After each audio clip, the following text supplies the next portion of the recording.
Eu vou pedir para que você abra a sua Bíblia em Êxodo capítulo 14, verso 1 e 2, depois nós vamos ler o 5 e o 6, depois nós vamos ler o versículo 9, ok? Então acompanhe comigo assim, eu estou na versão NVT, tá? O Senhor disse a Moisés: ordene aos israelitas que deem a volta e acampem em Piairote, entre Migdol e o mar. Acampem ali à beira do mar, em frente a Baal-Zefon. Versículo 5. Quando o rei do Egito soube que o povo de Israel havia fugido, ele e seus oficiais mudaram de ideia. O que fizemos? Perguntavam.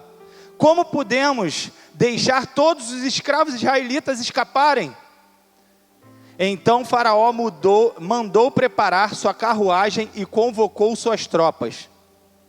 Versículo 9. Os egípcios os perseguiram com todas as forças do exército do Faraó. Todos os seus cavalos e carros de guerra, cavaleiros e tropas, e os alcançaram no acampamento de Piairote, à beira do mar, em frente a Baal-Zefon. Feche seus olhos, curva essa cabeça, vamos orar. Senhor, em nome do Senhor Jesus Cristo, Pai, exaltado, engrandecido seja o nome do Senhor, Pai. Obrigado, Senhor, por esta noite poder estar nessa casa, meu Pai, para falar da Tua palavra. Eu te peço em nome do Senhor Jesus Cristo, Pai. Compreende, Senhor, a minha pequenez e usa-me, Senhor, como Teu filho, Pai. Como um filho obediente que vai falar aquilo que Tu queres. Aqui está a Tua igreja, Pai, a igreja que é Tua, que o Senhor morreu na cruz do Calvário por ela. Então, em nome de Jesus, que nesta noite, Pai, que nesta noite o Senhor possa usar a minha vida, Senhor, para que haja salvação nessa casa, Pai. Em nome de Jesus eu te peço, toma a minha vida, Senhor, e cumpre o Teu propósito nessa noite. Em nome de Jesus. Amém e amém. Irmãos, deixa eu só fazer uma breve introdução que está acontecendo dentro desse texto. Só para questão de compreensão, o livro de Êxodo vem do grego êxodos, que significa saída. Israel, ele estava escravo no Egito, e Deus, ele prepara a sua libertação. Israel estava oprimido por Faraó, preso como escravo, e Deus, ele levanta um homem chamado Moisés, para tirar o povo dessa situação. E algumas coisas acontecem. Por quê? Porque o povo hebreu, o povo de Israel, ele cresceu tanto, que Faraó ficou tenso com aquilo, vendo aquilo tudo, eles crescendo, ele ficou com medo de uma rebelião contra o seu reinado. E ele dá uma ordem genial, para não falar o contrário, né? Ele orienta para que as parteiras, a partir de então, todos os homens nascidos de mulheres hebreias, fossem mortos. Mas essas parteiras, elas não ouvem o que Faraó mandou elas fazerem. E elas poupam a vida de Moisés. Moisés nasce, ele fica 3 meses escondido por sua mãe Joquebede, até que ela não consegue mais esconder o seu filho, e ela coloca seu filho num cesto de junco, no rio Nilo, e esse filho, ele desce pela correnteza, sendo que naquele mesmo momento, a filha de Faraó estava descendo para se banhar no rio. Ela vê o cesto, e ela vai lá e pede para as suas concubinas irem ver o que era aquele cesto. Se depara com uma criança, ali era Moisés. Ela leva aquela criança para dentro do palácio, adota Moisés, e as concubinas falam: precisamos de alguém para amamentar essa criança. E vão e chamam Joquebede para poder amamentar Moisés. Moisés passa 40 anos dentro desse reinado.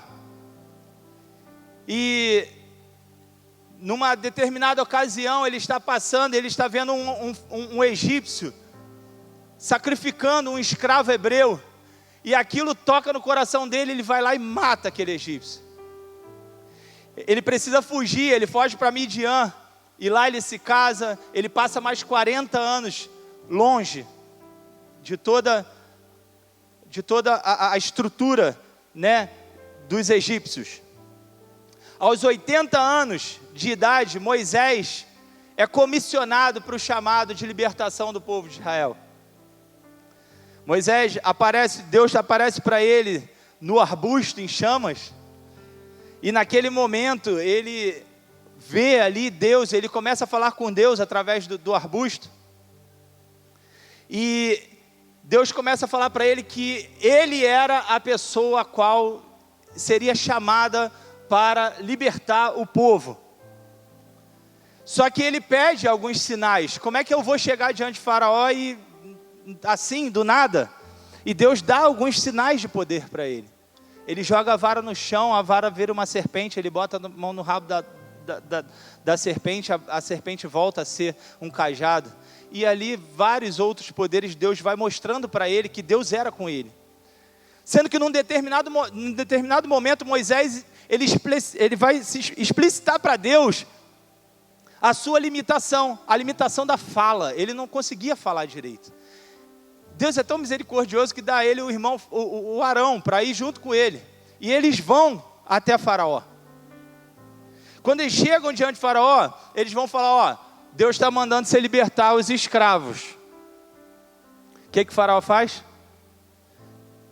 Aumenta a caldeira, pega os escravos e oprime mais ainda os escravos. E aí começa a ter várias oposições ao resgate de Deus para esse povo. E até então começam as pragas. Foram 10 pragas. Eu sei que aqui muitos já ouviram essa história, mas eu peço gentilmente só alguns minutos para que eu possa contextualizar aqueles que ainda não conhecem essa história. Tá ok? E foram 10 pragas. Na última praga, Deus dá uma orientação para uma festa. Que festa é essa? A que estamos vivendo hoje, a Páscoa. Pois é, lá em Moisés foi a primeira Páscoa. Qual é a orientação que Deus dá? Moisés, você vai matar um cordeiro, vai assar esse cordeiro, vai pegar o sangue desse cordeiro e vai passar nos umbrais da porta, porque à noite o espírito da morte vai passar. E aqueles que não tiverem essa marca do sangue, vai morrer. Os primogênitos vão morrer. Os homens primogênitos vão morrer. E é exatamente o que Moisés orienta. Moisés orienta o povo de Israel a pegar um cordeiro, imolá-lo, pegar o sangue, passar nos umbrais. E o que acontece, queridos? O filho de Faraó morre. Morrem todos os primogênitos dos egípcios. Morrem todos os primogênitos animais dos egípcios. Aquilo deixa eles desesperados. E o que Faraó faz? Sai daqui agora, vai embora. Eu não quero mais ver vocês aqui. E aí 430 anos o povo preso, Faraó libera eles. E aí a gente chega na palavra que eu li para vocês aqui no início. Nós chegamos justamente no texto em que lemos inicialmente. Onde Faraó ele muda de ideia e resolve perseguir e deixar os hebreus encurralados entre o mar e o exército de Faraó. Trazendo para os dias de hoje, querido, todos nós em algum momento na vida, ou nós estamos, ou nós vamos estar, ou nós já estivemos encurralados. Porque no mundo sempre haverá diante de nós um mar de problemas e dificuldades. Eu não sei qual é o mar que está te encurralando, seja o mar do desemprego, seja o mar do problema financeiro, do problema no casamento, do teu filho perdido nas drogas, da enfermidade, um diagnóstico, é o mar que da vida que está à nossa frente, e atrás de nós está o inimigo dizendo para você: cadê teu Deus? Quem é teu Deus? Se Deus é Deus mesmo, por que Ele está deixando você passar por isso? E você fica encurralado entre os problemas que a vida causa e esse inimigo que vai contra você o tempo todo. E todas as vezes que nós estamos encurralados, existem alguns sentimentos que eu queria compartilhar com vocês. Deus ministrou ao meu coração 4 sentimentos para aqueles que estão encurralados. Existem muitos outros, se você for ler o texto, vão existir muitos outros. Mas Deus ministrou ao meu coração 4 sentimentos. E o primeiro sentimento é o medo. O primeiro sentimento de quem está encurralado é o medo. Quando o faraó se aproximava, os israelitas levantaram os olhos e viram os egípcios marchando contra eles. Moisés, porém, disse: não tenham medo. Meus irmãos, imaginem vocês, esse povo estava escravo. Eles agora são libertos. Deus manda eles irem para o lugar em que o que tem à frente deles é o mar. Quando eles olham para trás, tem um exército monstruoso vindo atrás deles. Um exército assolador vindo atrás deles. E isso causa um medo absurdo nessas vidas que ali estão. E qual é o primeiro medo que se gera nesse momento? É o medo da morte. É o medo da morte. Quantos de nós temos medo de morrer? Eu conversei isso com a minha esposa há pouco tempo. Eu falei: Gisele, às vezes eu tenho medo de morrer, cara. Não é porque para onde eu vou, não é por isso. É medo de saber como é que eu vou deixar a minha família. E isso às vezes angustia. Eu fico: como é que eu vou fazer? Como é que eu vou deixar minha esposa e meus filhos aqui? E isso encurrala a gente de tal maneira. Talvez você esteja passando por isso, você esteja com medo da morte. Outro medo que gera é o medo do futuro. O que vai ser de mim? O que vai ser de nós agora? Jovens que estão estudando, estão buscando algo, mas está com medo, porque não sabe se vai ter emprego. Pessoas que entraram por essas portas e hoje estão com medo de não conseguir construir uma família. Pessoas com medo do diagnóstico, meu irmão. O diagnóstico bateu na tua porta.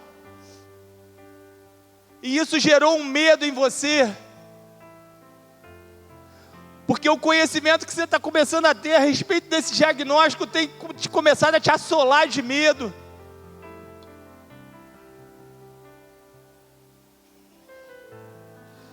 O medo de perder a sua família devido à crise familiar.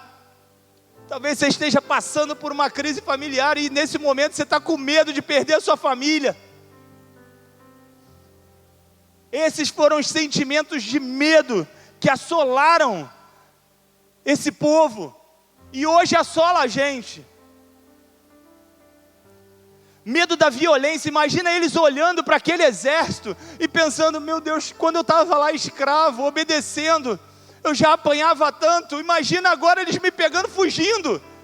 Eles vão acabar comigo. Medo da violência. Quantos de nós estamos com medo da violência? Tem uma coisa que eu amo fazer, meu irmão, minha irmã. Eu amo andar de bicicleta. Comprei uma bicicleta. Eu finjo que sou ciclista. É, meu pastor. Eu finjo que sou ciclista. Mas eu gosto. A última vez que eu pedalei, pela misericórdia de Deus, foi hoje. Porque eu falei: eu vou vencer o meu medo. Eu vou vencer o meu medo. E aí eu glorifico a Deus. Davi está aí, Davi? Não. Davi foi um cara que me impulsionou. Não, Filipão, vai, cara, vai que dá certo, vai lá, garoto. Eu estava com medo, cara. Por quê? Porque a gente vê tanta coisa, tantos vídeos no Instagram, você olha e fala assim, meu Deus, os caras roubando a bicicleta, botando metade do corpo para fora e puxando a bicicleta. Só que eu pedalo de uma forma, não sei se aqui todos conhecem, tem um negócio, uma sapatilha que ela gruda no pedal, para você ganhar mais velocidade. Se alguém fizer aquilo comigo, eu vou ser arrastado. Então eu ficava com medo. Falava, caramba, eu vou passar ali, e aí, cara, se eu for roubado, como é que vai ser isso? Talvez você esteja com medo da violência, meu irmão. A cada dia que passa, a violência tem ficado cada vez mais tenebrosa. E isso tem gerado em nós um medo que tem feito nos parar, que está parando a gente. Esse medo me paralisou por 2 meses. 2 meses sem pedalar. 2 meses sem fazer aquilo que eu mais amo fazer. Por causa do medo. Talvez você esteja paralisado, paralisada por causa do medo.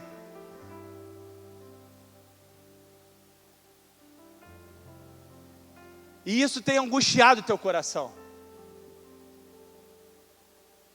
Outro sentimento que é gerado em nós é a culpa. E disse a Moisés, por que você nos trouxe ao deserto para morrer? Não havia sepultura no Egito? O que você fez conosco?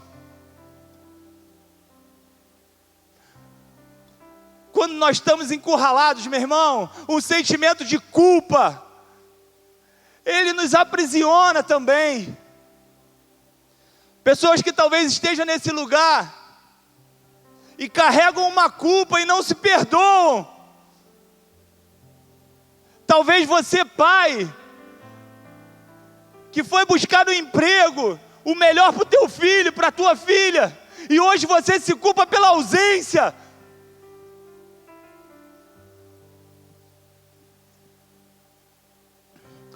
Talvez você, filho, seja um culpado pela situação que seus pais estão passando.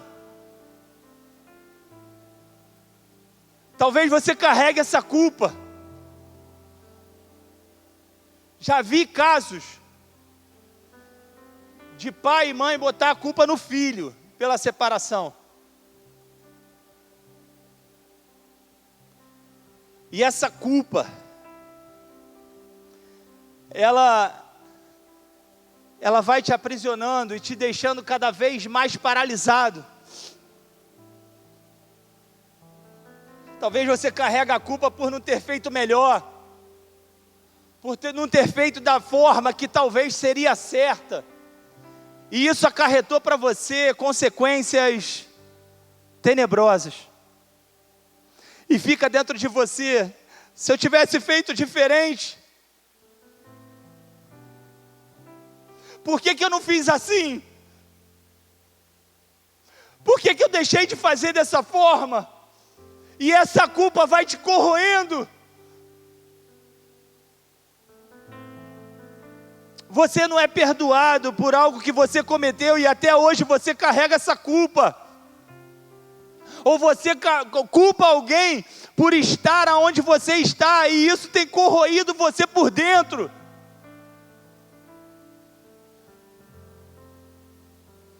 Este sentimento de culpa é um sentimento de quem está encurralado, meu irmão.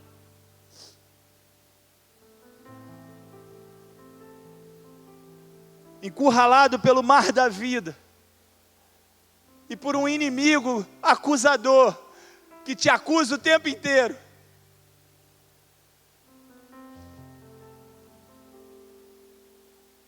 Outro sentimento é a desilusão. Quando ainda estávamos no Egito, não lhe avisamos que isso aconteceria. Dissemos, deixe-nos em paz, continuaremos a servir os egípcios. Afinal é melhor ser escravo no Egito, do que ser um cadáver no deserto. Desilusão, meu irmão. Talvez você entrou por essas portas, você esteja desiludido com o seu pastor, com o seu líder. Ele disse algo para você que talvez aconteceria e não aconteceu. E isso deixou você com o coração partido. E aí eu lembro um caso que aconteceu emblemático para mim, para a minha vida na caminhada do Evangelho. Eu estou no caixa do Açaí, eu com a minha filha, Bebele, a gente está lá e está passando a mercadoria. Daqui a pouco eu comecei a falar de Jesus para a caixa. Falei, vou pregar Jesus para ela, vamos embora. Aí estou lá falando de Jesus para ela. Falando de Jesus, aí ela olha para mim e fala assim, moço, eu era missionária, moço. Eu orava, eu jejuava, eu ia para o monte. Mas sabe o que aconteceu, moço? A pastora falou que Deus falou com ela que eu era pedra de tropeço para o meu marido. E o meu casamento acabou. Desilusão. Eu olhei para ela, eu não sabia o que eu ia falar, cara. Aquilo me deu um desespero. Eu falei, meu Deus, tem gente morrendo, Senhor. Tem gente indo para o inferno, Pai. Ela perdeu a esperança por causa da desilusão. Talvez você esteja sentado me ouvindo e você se desiludiu com a tua liderança, com o teu pastor.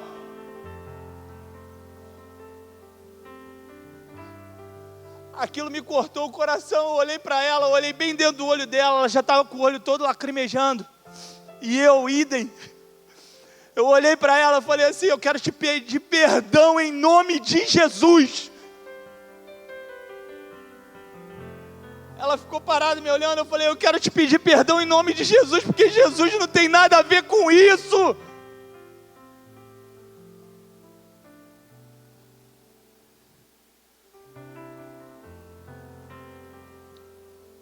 E ela perdeu as esperanças. Ela falou para mim, eu não entro mais em igreja nenhuma. Eu não quero mais. Eu estou cansada. Eu perdi a minha família. Eu não sabia mais o que fazer. Quase que eu parei a compra. Falei, vamos fechar aqui, a gente vai orar, vamos trocar ideia. Eu só quero que você fique bem. Mas aquilo cortou meu coração. Minha filha sabe. Eu saí do mercado, eu entrei no carro, eu comecei a chorar. Sabe por quê, meu irmão? Porque é mais uma vida que está indo para o inferno. Porque se desiludiu. Acreditou na liderança, acreditou no pastor. E caiu.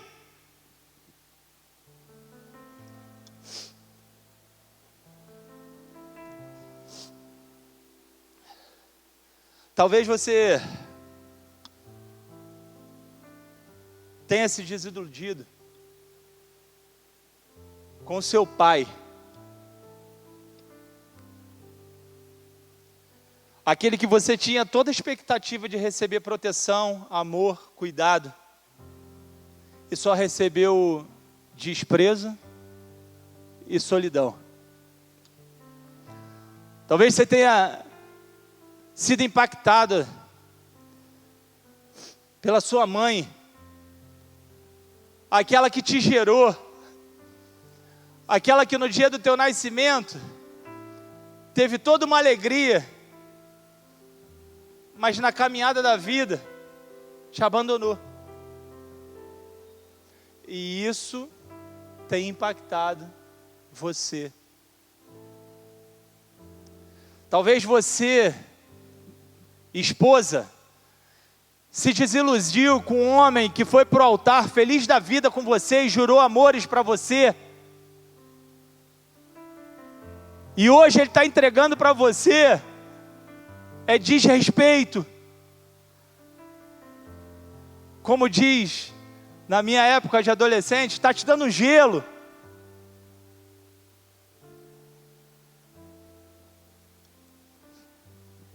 Você marido, talvez você fez de tudo, e a tua esposa resolveu ir viver a vida. Desilusão com seu amigo, aquele amigo que era o brother,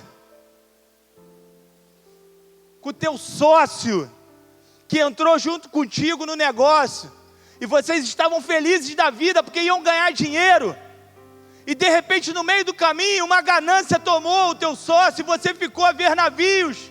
Desilusão, encurralado pela desilusão. Esse é o mar da vida, meu irmão. Talvez você seja essa pessoa que passou ou tem passado por um desses momentos que eu acabei de falar. E isso tem te encurralado nesse sentimento, ao ponto de você não se permitir mais abrir para uma pessoa, porque você tem medo de se machucar novamente. Talvez você não consiga mais conversar com ninguém, porque você acha que todo mundo pode te machucar. Porque você acha que ninguém mais presta. E Deus está aqui hoje para trazer um bálsamo para você. Vem comigo. Quarto e último tópico desta mensagem é a incerteza. Lembrando para vocês que a gente podia passar por muitos outros sentimentos, mas Deus ministrou meu coração apenas esses quatro sentimentos. Agora é a incerteza. Moisés, porém, disse: não tenham medo, apenas permaneçam firmes e vejam como o Senhor os resgatará neste dia. Vocês nunca mais verão os egípcios que estão vendo hoje. O Senhor lutará por vocês. Fiquem calmos. Meu irmão, pensa comigo. Como é que fica calmo?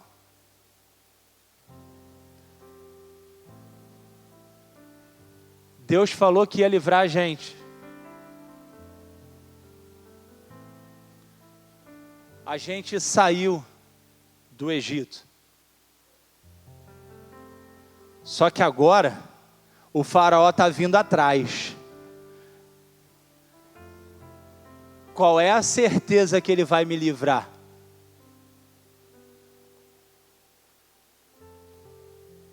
Qual é a certeza que ele vai lutar por mim? Gera uma incerteza no coração desse povo. Eles não conseguiam enxergar qualquer expectativa de mudança, pois estavam entre o mar e os egípcios. Fico imaginando, aí, quem sabe nadar? Porque se fosse nos dias de hoje ia ser assim, né? Quem sabe nadar? Quem não souber, pega um amigo aí que sabe e vamos tentar fugir, meu irmão, porque não tem o que fazer. Né? A gente ia tentar dar um jeitinho, ou não ia? A gente sempre tenta.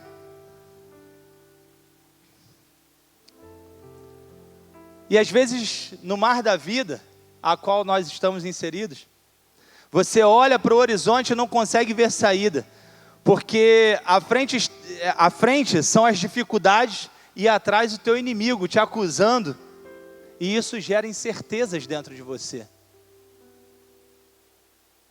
Quantas pessoas estão aqui hoje, vão ouvir essa palavra, e que talvez acabaram de orar a Deus, dizendo que não consegue ver uma saída na sua situação.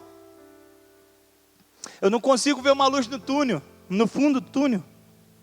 É o sentimento de incerteza que toma você, porque você não consegue ver a solução, só os problemas e o inimigo.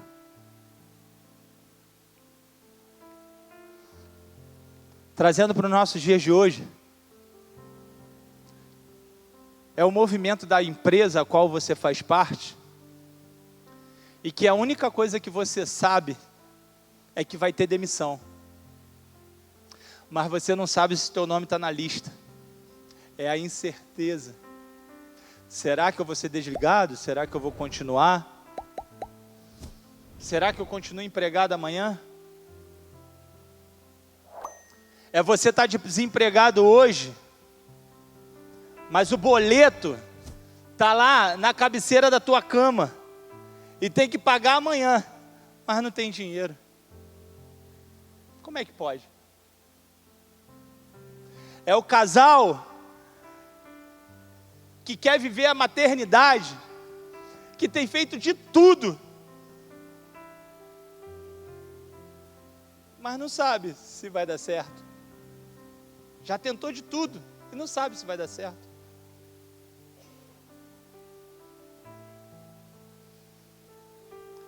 É o jovem que aposta tudo para dar certo. Vai para outro país, estuda, faz de tudo, mas não tem certeza se vai dar certo. E essa incerteza vai corroendo.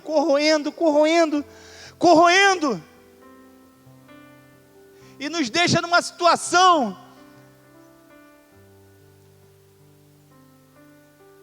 de aprisionados.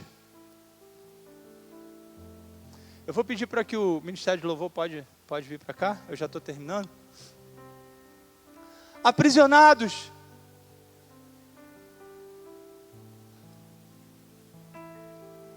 Irmãos, deixa eu falar uma coisa para vocês. Esse povo, ele estava diante do exército de Faraó. O primeiro sentimento foi o medo. O segundo foi a culpa. O terceiro a desilusão. O quarto a incerteza. Mas sabe o que Deus faz, meu irmão? Nesse momento, Ele sabe a necessidade do teu coração. E Ele abre um caminho no meio do mar para você, meu irmão. É um Deus que guarda você todos os dias da tua caminhada. É um Deus que não te culpa. É um Deus que guarda o teu coração para tu não sucumbir. É um Deus que está contigo todos os dias no teu quarto. É um Deus que levanta homens e mulheres para poder te ajudar na caminhada. Repare, e então Moisés estendeu a mão sobre o mar, e um forte vento leste, e o Senhor abriu o caminho no meio das águas. Oh! Talvez você esteja pensando assim, tá bom, filho, Deus abriu um caminho no meio das águas para esse povo aí. Agora eu estou aqui, ó, hoje, 3.500 anos depois. E para mim, o que acontece? Eu tenho boas novas para você, querido, querida.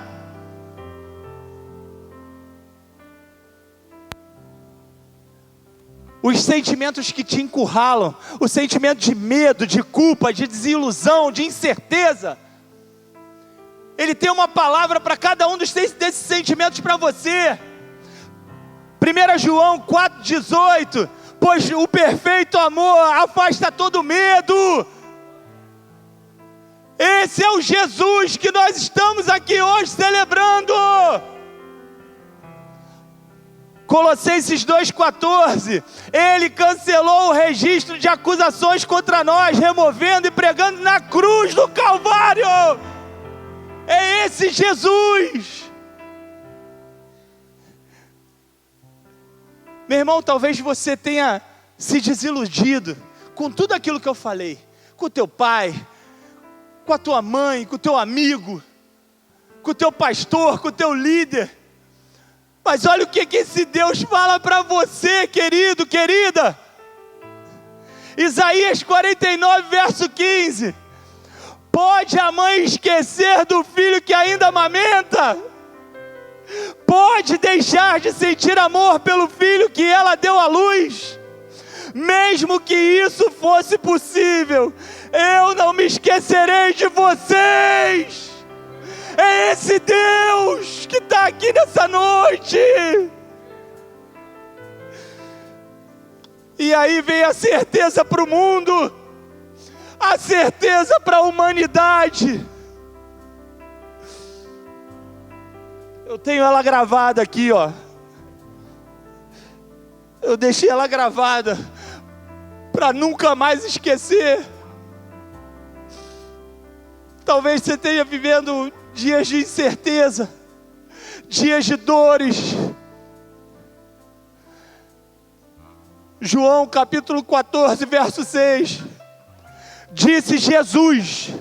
Quem disse foi Jesus, não sou eu que estou falando não, é o próprio Jesus. Eu sou o caminho, a verdade e a vida, e ninguém vem ao Pai a não ser por mim. Aleluias! Esse é o Jesus que está nesse lugar. Aleluia! E Ele é o Cordeiro perfeito que morreu na cruz do Calvário por amor a mim e a você. É a segunda Páscoa, é a Páscoa perfeita, é a Páscoa para a eternidade, meu irmão. É a Páscoa para a eternidade. A igreja pode se colocar de pé, o louvor